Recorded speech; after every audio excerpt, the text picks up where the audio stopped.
ஜெர்மனியில் லிண்டமில் வசிக்கும் 19 அகதிகளை அடுத்த ஆண்டு ஜனவரி 31ஆம் தேதிக்குள் அங்கிருந்து வெளியேறுமாறு பவேரிய அரசாங்கம் தெரிவித்துள்ளது.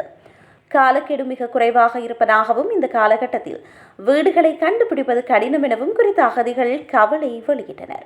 இந்த அகதிகளில் குழந்தைகளை கொண்ட குடும்பங்களும் இருப்பதால் அது அவர்களின் கவலையை மேலும் அதிகரித்துள்ளது. இந்த 19 குடியிருப்பாளர்களும் இப்போது நீண்டகால வதிவிடம் மற்றும் நிலையான வேலைகள் ஆகியவற்றை கொண்டிருப்பதால் அவர்களிடம் இனி புகலிட விடுதிகளில் வாழ தேவையில்லை என அரசாங்கம் கூறுகின்றது. இருப்பினும் குறைந்த விலையில் வீடுகளை தேடுவது கடினம் என்பதால் தங்களுக்கு தங்குமிடமில்லாமல் போகக்கூடும் என அவர்கள் அஞ்சுகின்றனர். இந்த நிலைமை குறித்து விவாதிக்க மாநில பிரதிநிதிகளுடன் சமீபத்தில் ஒரு கூட்டம் நடைபெற்றது. அத்துடன் குடியிருப்பாளர்களை இடமாற்றம் செய்யும் போது வேலைகள் மற்றும் குழந்தைகளின் பங்களிப்பு போன்ற காரணிகளை அரசாங்கத்திடம் கருத்தில் கொள்ளும் என அகதிகள் உதவி பணியாளர்கள் நம்புகின்றனர்.